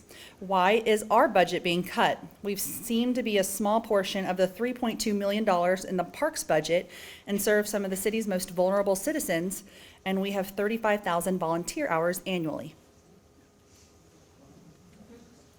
Yeah, so we have seen a significant increase in senior center membership over the last 5 or 6 years. As you can see from the data we've shared before, I think today we're a little over 2,600 members at the center. About 1,000 of those members have a traditional membership. The other 1,600 are either Renew Active or Silver Sneakers. Combined, those two styles of memberships generate approximately $80,000 in revenue a year. So in order for us to make up that shortfall, that difference that's being subsidized out of the parks levy, we'd have to significantly increase the membership costs. One of the things we've looked at is with our senior center team and our parks team is realizing that seniors have been impacted by a lot of the increase in costs. And one of the things that's important to us is make sure that the senior center is accessible for everybody, and a cost is not a barrier for those to become a member. So while I know a few years ago we had a $5 increase on the membership for the traditional membership, and also people have seen a cost savings with the Silver Sneakers Renew Active, we did not feel comfortable at this time having a significant increase to the membership to help make up for that shortfall. With change in the senior center hours, are we foreseeing other cuts? What is the thought on preserving and enhancing our programs? Yeah, I'll lead with this. So with the levy that we had on the ballot last fall, with the failure of that, we went into the 2025 budget year, this year, and we cut $240,000 in capital equipment purchases, capital infrastructure replacement purposes in the parks budget. That included playground replacements, mower replacement, truck replacement, fitness room equipment, as I know some of you have been impacted by that, by having a treadmill that's been down. So that was an impact on this year's budget. As we move into 2026, again, we will have that same $240,000 deficit that we had in this year, but also we have all of the costs of increases in wages, cost of goods, all of that going on as well, which we anticipate to be another $150,000 or so. Combined, that's approximately $390,000 to $400,000, which is about 13% of our budget. So as we look into the 2026 budget season, there are going to be cuts. The cuts in the reduction in the senior center hours was one area. We're also looking at cuts to a lot of parks maintenance. We spend a good amount of money every year for contracted maintenance because we have 5 full-time staff members that maintain our 24 parks, and we rely on contract mowing to mow a lot of those open green spaces. Next year, we're looking to reduce our contract mowing and landscaping by about $38,000.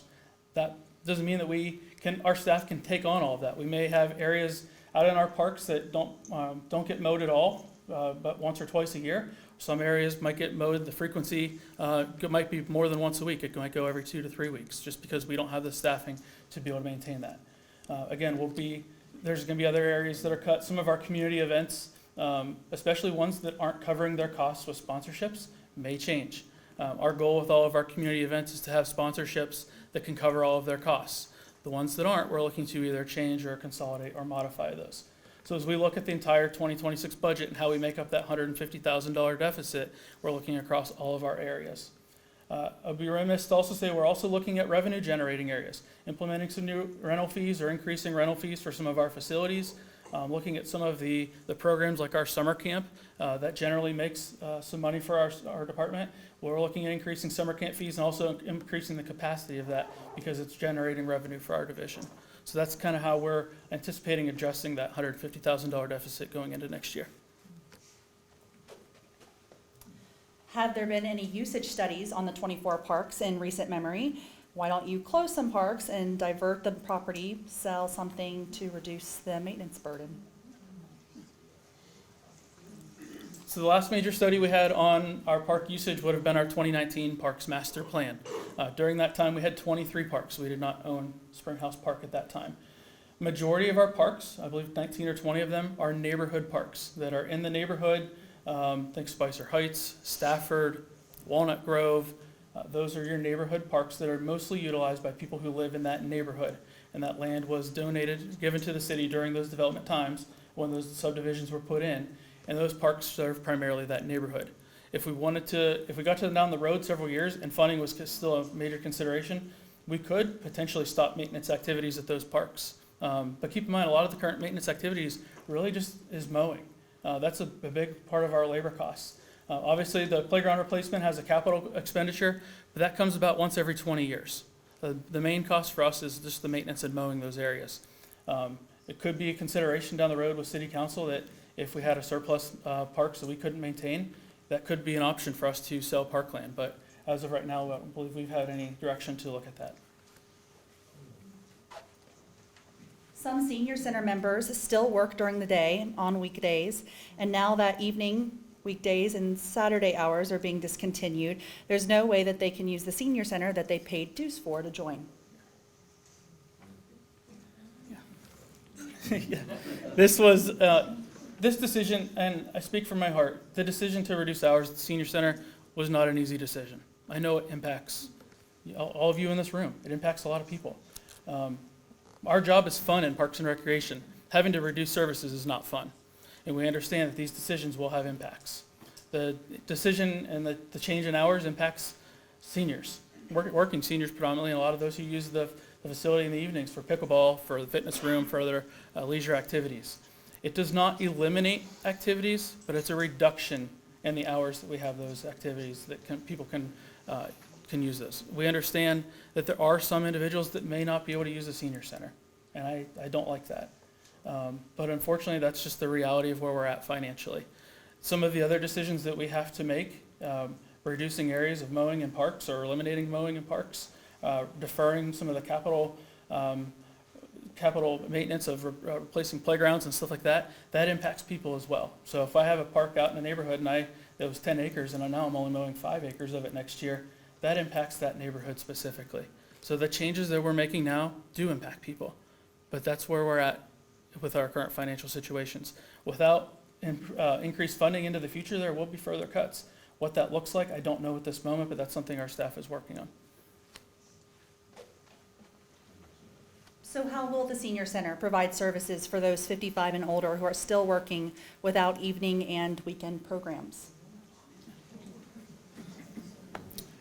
Yeah, the reality of that, if those are the only hours that you can attend the senior center, we won't be able to provide services for you. Our hours will be Monday through Friday from 9 to 4. Like I said, this is not an elimination of any of the services. This is a reduction in the hours that we can provide service. I'm thankful we live in a community where there are other opportunities. I know with pickleball, there's a huge demand of pickleball at the senior center. We do have 6 courts at Dominic Lafino Park that can be utilized, and those are always free. And there's the private sector has certainly picked up pickleball. There's several pickleball places you can go to play as well. I know Bill's Arena has drop-in pickleball, and same thing with fitness. I understand that we have a great deal for our senior members to be able to utilize the fitness room, but there are other gyms that may have to be utilized for those who can no longer use the senior center. With the Parks Fund having a surplus in 2025 budget, why are cuts being made to the senior center? Page 105 of the city budget, the budget shows a surplus of over $19,000. I'm going to attempt to give Zach a break, but he might come up here anyhow. So yes, that's true. There was a small remaining amount of revenue after we got done planning out the expenses in the 2025 budget. I want to go back to something that David talked about the levy cycle and it being 5 years. So this year is year 6. And we do show in the budget a 5.5% reduction in the parks from what was 2024 to 2025. So even though there's a tiny surplus, there is an overall reduction, again, because we're in year 6. We know the revenue coming in isn't going to keep pace with the expenses of maintaining the entire department. An additional part of that $19,000, that's for the entire department. So anything that's not planned that might arise, there's not a lot of wiggle room in a budget that is that tight. With the fund balance, I think at 21%, maybe when the policy is 20%. So not planning every penny is a way for us to kind of mitigate some of those unforeseen things that might pop up. And again, that $19,000 is for the entire department, not just the senior center. And this year does still reflect a 5.5% reduction across the entire department's budget. I believe we've answered all of the senior center questions. We're still here. If you have some, I'll pass out some more note cards, and we will try to stay here as long as possible to answer them. Now, the next questions we do have is about the TIF, so I'm going to invite Pete up here to answer those. Well, it's all two questions I think are about the new development that council partially approved. There's still a zoning second reading coming up. That's the one on Grange Hall. With the sale of that property, it was an agreement with the developer that there would be a TIF, tax increment financing. I could let David get up here again, and we'll be here another 2 hours explaining that. A TIF is within a district, so it's in that development that the funds can be used. So right now is zero tax dollars being received by anybody because the city owns it, or the BDC does. When the sale of the property goes, then the value that the auditor appraises for that vacant farmland goes on. That becomes the base amount that is distributed among the levies and the county and the township, whatever the different levies, inside millage and all that's distributed. A TIF then only kicks in once you have the new development. So the new value starts coming in. This is a 75-25 TIF, meaning 75% will go into a TIF fund, 25% of the additional value because of the development goes to the regular distribution. So the schools, the township, the city will receive the 25% of the growth because of the new development. What can the TIF be used for? The TIF is going to be used for infrastructure in that area. So our engineering staff has looked at from Patterson to Shakertown with Grange Hall Road, with the two intersections. You're looking at $15 million of needed improvements through that. Anybody been down Grange Hall Road and how tight it is and deep ditches and stuff like that? It's going to need improved. So the TIF will allow those type of improvements throughout the years. TIF, as the housing begins to develop, it'll take time for the TIF to start collecting money. This is a 5-year rolling TIF, meaning that the development's in over 4 different phases, and once the housing gets to a certain level, I think it's going to be like $6.5 million, then the TIF starts the 5-year clock. The goal here, there's places that have 30-year TIFs, and that takes money from the school district. I had conversations with Paul. Our TIF is not to take money away from other entities. They wouldn't be getting anything either if the development didn't happen in the first place. But our goal is to be 5 years in and out, and that way the school district gets that new construction growth as well. They'll get the 25% immediately plus the base amount, the amount that was appraised before any development happened. So they're going to start generating some revenue for them already. That's the TIF. Again, 5 years in and out. That way when Paul and the school district starts getting actual students and really that's starting to impact it, they'll be getting revenue to help them offset their costs. I was asked about a part of the other development. Part of that same development is a new community authority that's going to be created. That public hearing is going to be on September 22nd. A new community authority is another kind of economic development tool. This is different because not one taxpayer pays anything that doesn't live there. So only the people that's in that new development are charged this rate, okay? They'll be charged an additional, more or less, assessment. It's kind of a tax, but they know when they're buying the property that, hey, this comes with it. Just like when you move into a place. Well, I didn't know it was an HOA. Yeah, you did, because when you had to sign to move in there, you had to sign that you received the HOA documents and all that. Well, this will be the same kind of thing. You'll move in there. So this is the closest thing, an NCA is the closest thing the city has heard. Number one, the property owner has to agree to it, so the developer has agreed to create and petition the city to form an NCA, okay? So that's number one. We can't like go out to a new developer that says we want to build here, and we say, well, you have to do NCA. If they say no, there's nothing we can do to force it upon them. But if they say yeah, but most of the time when they do that, they want to say, well, what's in it for me? Well, there's no what's in it for me on this one. So the NCA, they agreed to that. And what the NCA is the closest thing that you can have. We have heard people say about impact fees, to charge impact fees and stuff like that. And we have an impact fee district that went all the way to Ohio Supreme Court to get that enacted back in the 80s and 90s. Unbelievable. And it's so restrictive. It can only be this. You can't even resurface a road. It has to be new stuff, a new intersection, a new lane, a new this. You cannot maintenance anything with the impact fee. So impact fees are not as attractive as what they sound. But an NCA is the closest thing, because those people that are living in those houses causing more infrastructure needs, they'll be paying that additional tax for infrastructure in that district. And again, it'll be in that area. The areas was still being determined, but pretty much from Shakertown through Patterson and that development where we could do road and other types of infrastructure improvements that will help every single resident that travels down Grange Hall, but will only be being paid by those residents that live in that new development. So that's an NCA. One last question that I had. So an NCA doesn't affect anybody. If you don't live in that new development, it does not impact anybody. Somebody said, how are citizens able to know about activities by the Beavercreek Development Corporation? That is the economic development arm of the city. Any kind of meetings are publicized on our website. Randy Burkett, where are you?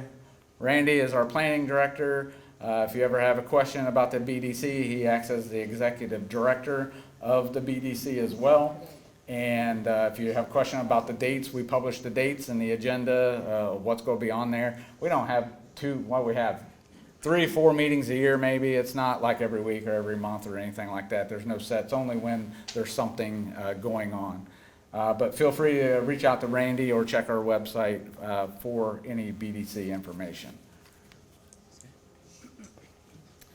Okay, so we have some, Katie, can we have one more TIF question? It got written in, but we didn't. actually, Pete, I think it's right here.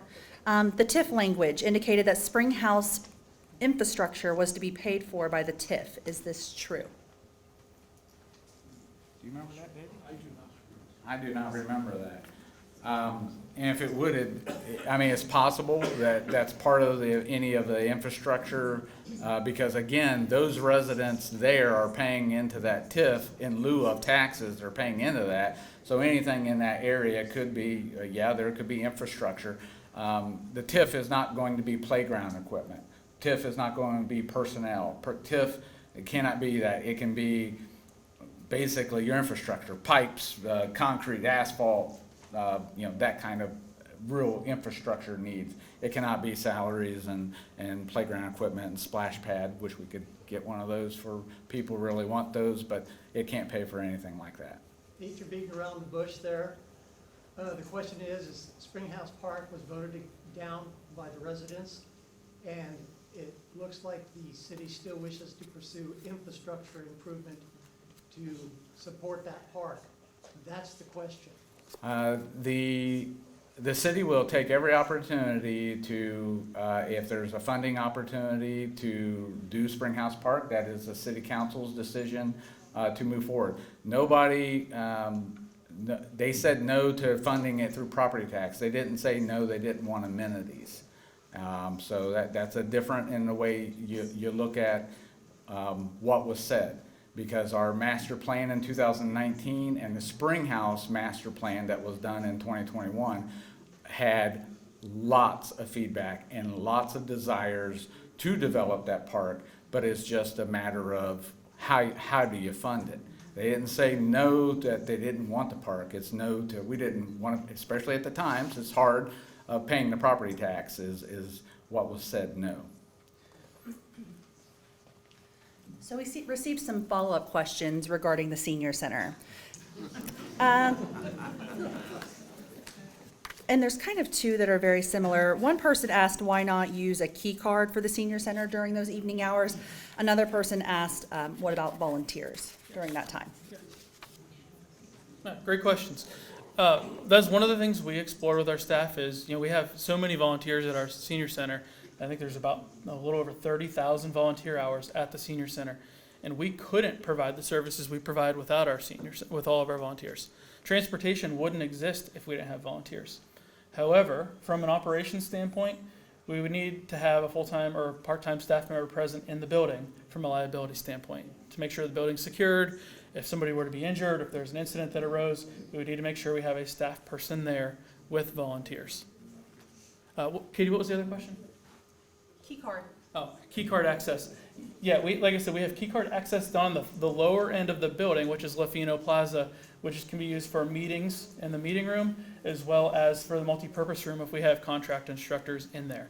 The way we are set up with the senior center in order to have key card access, to gain access with nobody in the building, volunteers or staff, I would not feel comfortable with that. Have staggered work hours for the staff been explored as a way to extend/maintain senior center hours? Yes, that's something we discussed. But as you know, we have 3 full-time staff members at the senior center, Chrissy, Judy, and Carrie. Shauna is a part-time staff member, and she is shared between the senior center and recreation. So Shauna's position works 28 hours a week, 14 hours dedicated to the senior center. With all of the demands and the increase in services, such as transportation, setting up rooms for all the programming and events, we just do not have the capacity to have staggered starts with our staff. If we had another additional staff member or 2, it's definitely something that we could do. With 3 people, there's just too much demand for setting up for the day to be ready to open at 9 o'clock, and transportation is oftentimes starting before then. Especially taking into consideration sick time, vacation time. Yes.